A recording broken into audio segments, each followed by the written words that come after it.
It's a new season. It's a new day. Okay, some folks might get that.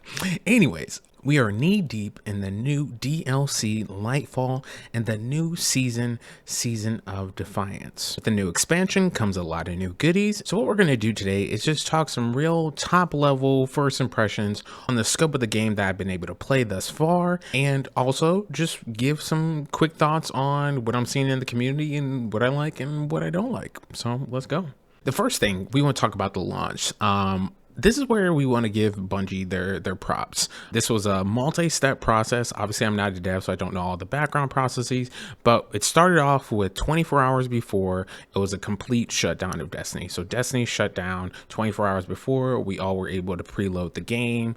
It worked a little bit different if you're on PC versus console, but everyone was able to get the download. The day of the launch, everyone was able to get into the game. To my knowledge, I didn't really see anybody having too much struggle of the game actually crashing as it's done in previous expansions, but mainly just folks kind of in a queue just waiting in line. Me personally, I got there at about 5 minutes before it was supposed to launch, and then I didn't get let in. I was in queue and I didn't get let in for about 45-50 minutes. So on the whole, not bad from what I've seen. That was very much other people's experiences. It obviously varied if some folks were trying to get in the game at the same time as their spouse or their favorite fire team, and they kind of had different varying, that someone got in early, someone took a little bit longer. But on the whole, it wasn't the situation that we tend to be used to of the game itself crashing, people getting kicked out, all that kind of thing. It was a very stable launch and the kind of slow and steady pace of Bungie funneling people in. I was about to say one at a time, but funneling folks in different batches, so that rather than letting the servers all get overwhelmed at the same time of this mad dash, like Black Friday sale, people are stampeding each other, but rather, people were able to get in. So overall launch, really no major notes. I think the way that they did it this time was great, and keep doing what you're doing. Next up, let's talk about the campaign. I'm going to break this up into two sections. We're first going to talk about the gameplay of the campaign, and then we're going to talk about the story.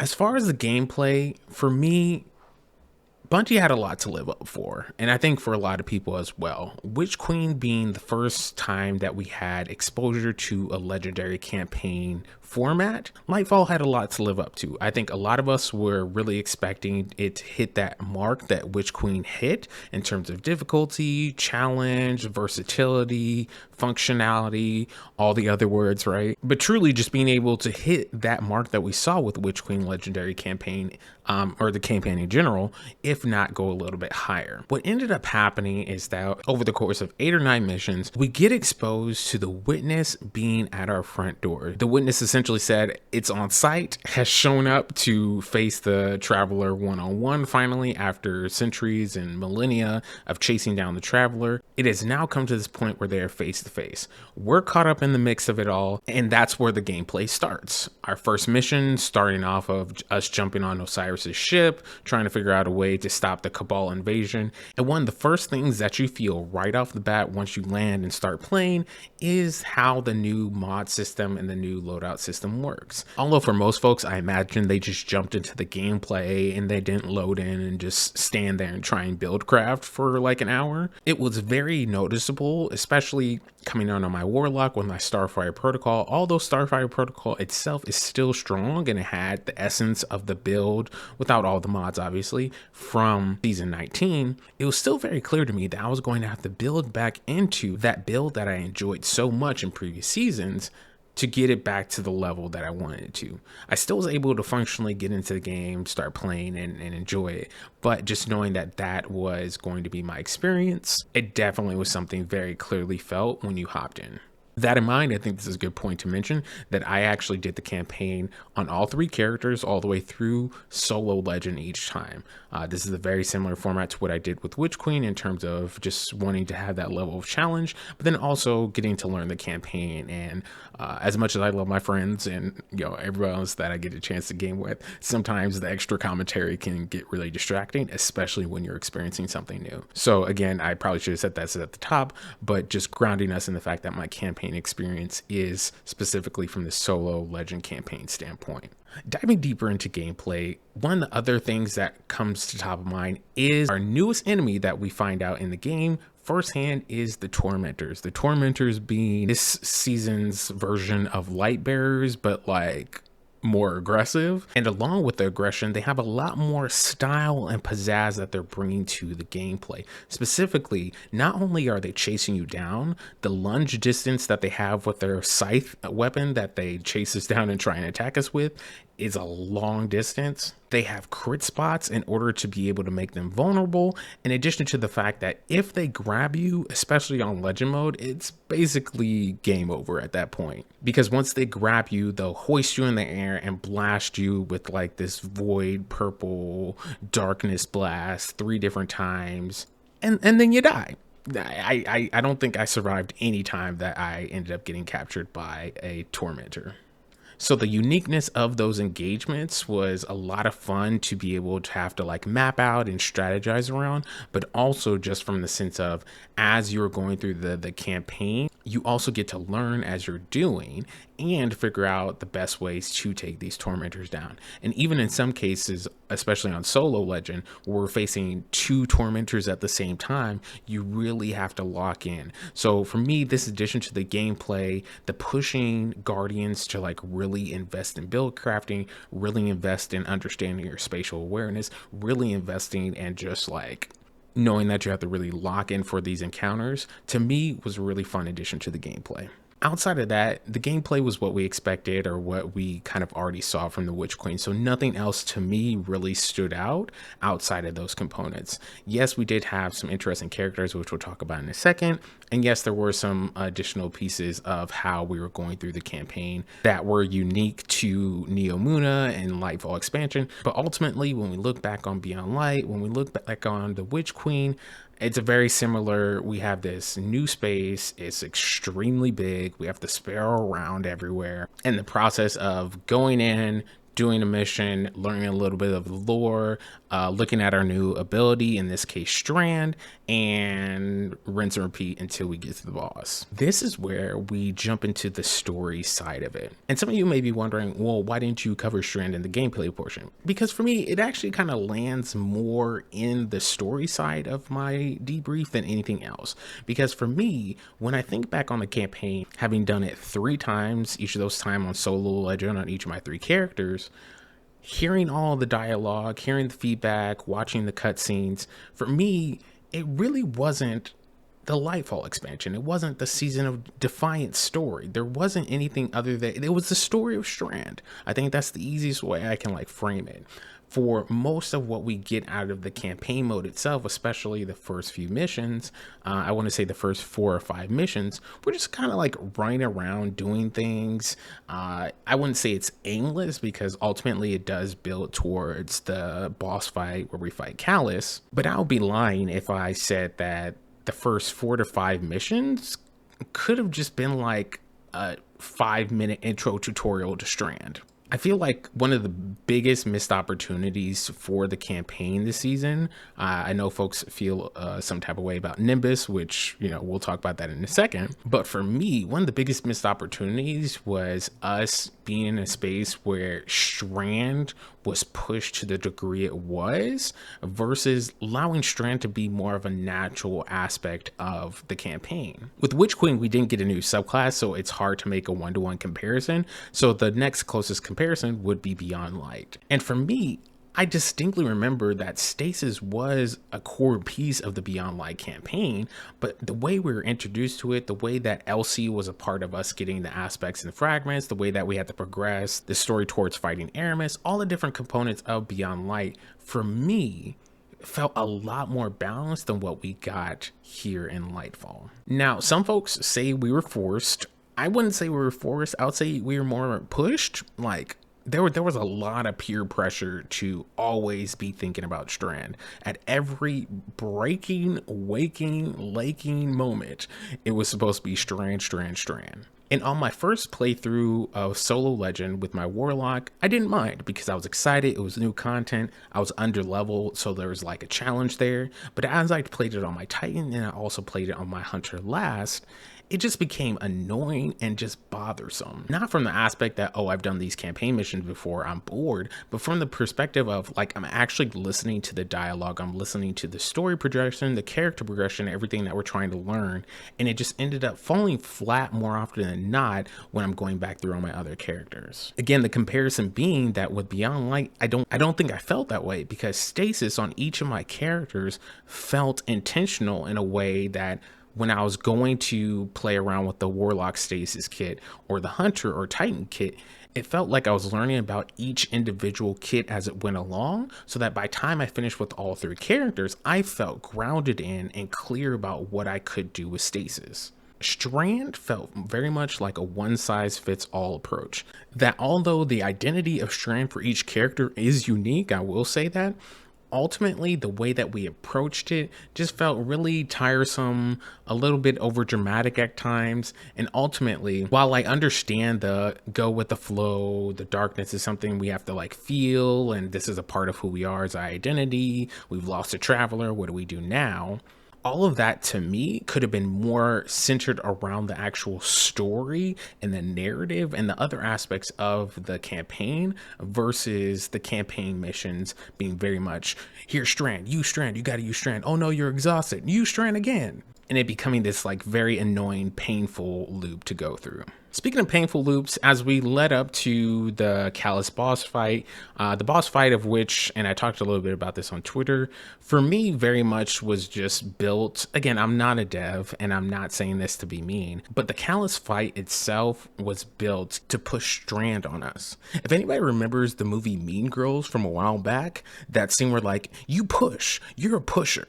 That's exactly what it felt like. Whereas the Savathun fight was multi-layered, it had many different dimensions, it was a big size, it had a lot of aspects, a lot of ways that you could play it out. The Calus fight was a circle that started out medium size and then shrunk to small, and then you ran around in circles. The only way that whole arena makes sense is if you're actually using Strand. But the fact that there's no real other ways outside of finding some cheese spots that folks have already started to find out, or like me, no shame, just running around in circles until I could slowly kill Calus, that fight, as well as the headlong mission that came right before it, boiled down to either you use Strand to swing around in a circle, or you stay on the ground and run around in circles. The lack of versatility in those spaces, the lack of even verticality, us being able to like go more vertical actually would have made more sense with Strand, but that was not what was given to us. But rather, it was built in a way for us to actually die by physics, not by dying by enemies. All these different things for me set me up in a space that very clearly, after I did my first ever clear on my Warlock, I was very clear I wasn't going to suggest Solo Legend to anyone. I would just share my experience, what I'm sharing now, but I don't know in good faith that I could suggest someone to go through the experience where the first 4 or 5 missions are pretty straightforward. Actually, not being elitist, a little bit easy, even on solo. But the fact is, once you get to those last 2 missions, the headlong mission and then the Calus boss fight mission, you just get thrown into this whirlwind where not only the environment itself is built for you to be using Strand, not as an option, but like heavily peer pressuring you to use Strand in a way that just didn't feel like we were pushed in the Savathun fight to do, again, with the 3.0 subclasses, or even in Beyond Light with Aramis. It was like Stasis was there to fight Aramis, and the environment had areas where, yeah, you could get physics or you could fall through, but because you had the choice, or it felt like there was more choice in that Stasis fight with Aramis, when we actually got to that point, for me personally, it felt more about, okay, what's the best strategy for my playstyle? How am I going to get through this? How am I going to be able to actually strategize and go through this process of fighting the fight I can to the best of my abilities versus how am I going to use Strand to survive? Because it feels like I have to use Strand in order to effectively skirt around the whole arena to not die, and every like 3 minutes get one shot in on Calus. I think there's more to say about how that all unraveled, pun intended, because of Strand. But ultimately, I think the campaign was what it was. I don't think we hit, in terms of one-to-one comparisons of legendary mode, I don't think it hit where Witch Queen landed. In terms of one-to-one comparisons of us getting a new subclass and that being a part of the campaign mission, I don't think it hit where Beyond Light landed. So again, will we get additional context and narrative and story and all these other pieces in future seasons leading up to Final Shape? Yes, Bungie has confirmed that. But the reason why we didn't get a more cohesive story about where we are in the universe, not the story of Strand. Again, I'm not a dev. I don't know why they made that decision, but it is a decision that overall I left my first run on my Warlock saying that it was an 8.5 out of 10 because I still think it was pretty solid at that point. But by the time I finished it on my Titan and finished it on my Hunter, it brought it down to, honestly, I think the fairest rating we can give is a 7.5 out of 10. The story itself has so much value, has so much to offer in terms of where we are, and I feel like there was a lot of marks that they just didn't hit. I'm going to address the Nimbus situation. The basis of the Nimbus situation is that people don't like Nimbus, and it's like, oh, it sounds like a computerized voice, it sounds like this. Ultimately, I'm not giving a lot of airtime to those arguments because there have been more folks who are just being overall transphobic or just hating on the fact that Nimbus is non-binary and we have a non-binary character confirmed in the universe versus there being quality arguments about the role of Nimbus in the storyline. Now, some folks will say, oh, well, Nimbus was just like super childish and this is like a super serious moment in the franchise and all the, you know, I guess there's kind of a little bit of merit to that argument, but ultimately you had to understand that one, there's a lore aspect to how the Cloud Striders operate, and two, you have to understand that Nimbus and Rohan as a pair were there to complement each other as this dynamic that I think we've seen in a lot of stories that a lot of folks, you know, would agree are really strong stories, movies, films, TV shows, where you have the like old, you know, hardened veteran who, you know, has been through all the things and holds a lot of wisdom, but is a kind of disgruntled about the world. And then you have like the new, like fancy young guy, like the Batman and Robin dynamic, where, you know, like, well, not exactly Batman and Robin, but you all get what I mean. In the sense that Nimbus was there to be a little bit of comic relief, but also just be young, just be themselves, just be a character that like understood the gravity of the situations, but also was young enough to like, you know, say some things that, you know, maybe were a little cringe, maybe making fun of, you know, Kaido's dead father in front of her, you know, wasn't like the best joke. I mean, you know, the narrative team decision, you know, give or take. But honestly, I understood where they're going for, because I think no one can say that there's like not a Gen Z person who doesn't talk like Nimbus, right? Like we all know younger folks younger than us who just say or just talk in phrases that are weird. And I think that's the demographic ultimately that was being targeted by this approach. If you didn't align with or really like understand Nimbus, I don't fault you, but also I would say like, let's have context for what the character was more than likely trying to do versus people just on the baseless argument, I hate Nimbus train. If you're going to hate, have a reason. The other piece of this, and this will be the last thing we talk about in terms of campaign story, will be the gaps in the narrative.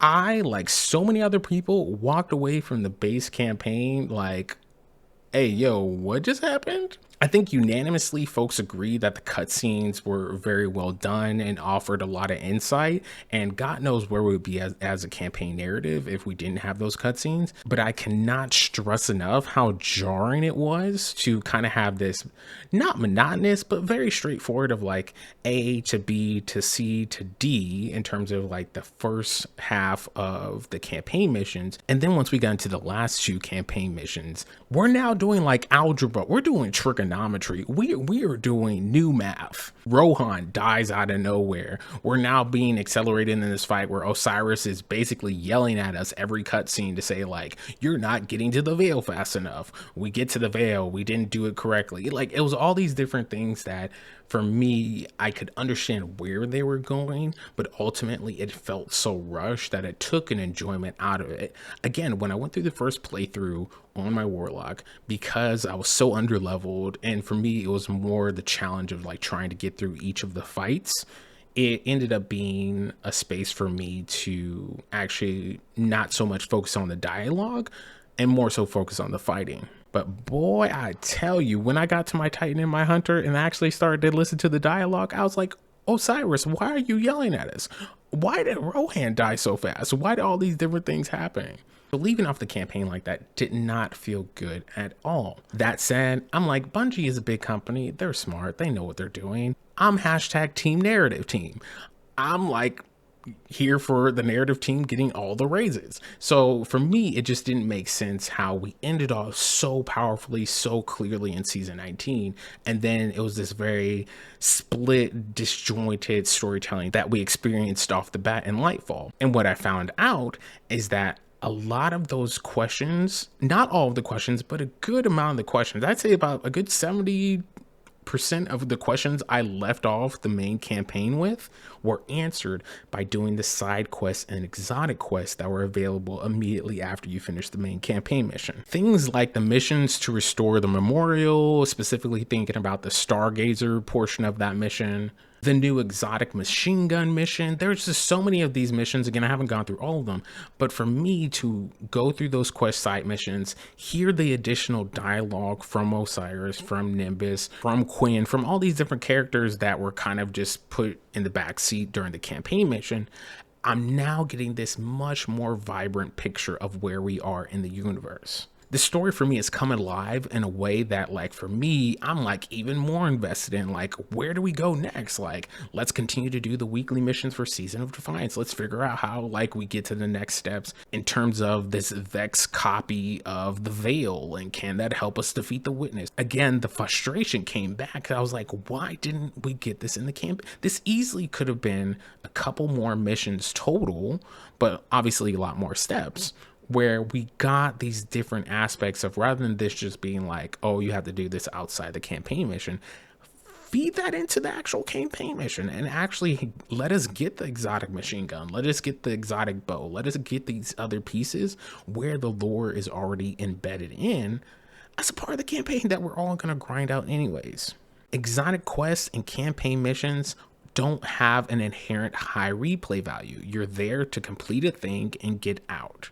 So having us doing it in this disjointed way really frustrated me, because I felt like we were just kind of at the DMV at this point. If anyone has had the experience where, like, you have all your forms filled out and you're in line 2 because that's where the forms that you have to go is in line 2, but then you get to the front of line 2 and they're like, oh, actually, you don't qualify for this. You need to be in line 4. So now you have to go into the back of line 4. And it kind of felt like this really bizarre, again, I'm using the word disjointed here, experience where I'm getting the story and I love the story. I'm enjoying the story. I'm enjoying what Neomuna has to offer. I'm enjoying all the different aspects of what we're getting. But it's very much like you put the cone in my left hand and then I had to walk down the street to get the ice cream. But you put the ice cream in my right hand and then I had to go 2 miles down the road to get the sprinkles. And the sprinkles you just kind of like threw in my face. You know, like I didn't get the full package at once and then the way I'm normally used to getting it.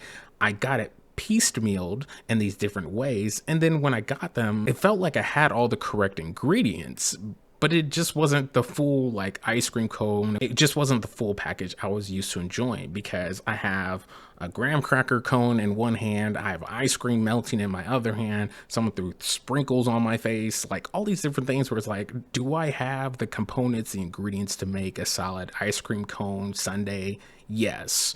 Is it in the traditional way in which I eat ice cream cones, sundaes, whatever? No. And so it doesn't really feel good. So ultimately, Bungie saw that feedback, generally across the community, very strong, very united for once in our feedback on those specific points. And in the most recent TWAB, again, the first TWAB of the expansion of this season, they basically let us know that, like, hey, we messed up. We get it. We'll figure out a different way to improve. Also, you'll get more content in the story as we go through the seasons. It's not the worst thing in the world. They probably intended it to be this way because maybe they thought it was better to space it out. But ultimately, knowing that we have to wait 9 months, we have to wait the better part of this year to get the full story and reasoning behind everything we just saw in the matter of 8 campaign missions. Yeah, it kind of leaves a bad taste in the mouth. So all in all, what are the closing thoughts for my first impressions? I am very much excited by the new content. It is not dull. It is not boring. Again, ignore the people on Reddit. Don't go on Reddit. I just read Reddit so I can report back to y'all. Don't go on Reddit. What people are saying, I think, is very biased and comes from a crowd of people that just anything Bungie does, they just want to hate on it. There's lots of new content, lots of new adventures. We'll see how much that newness feels at the end of this season as we get closer to the final shape. But ultimately, the content that we're getting, I think, is on par with not only the price that we paid for the content, but then also what we kind of should expect from a new expansion. That includes, again, for the most part, the campaign story. Although I ultimately only give it about a 7.5 out of 10, I think the story in the context of the exotic quest, the side missions, and the additional things that we can do around Neomuna, yes, the story is a pretty solid story. The fact that it was still so disjointed, that's the frustrating part. It's the frustration of just not having everything at one place, which is not an insurmountable burden to get over. It's something that you're like, oh, that sucked, and then you keep it moving. But it does,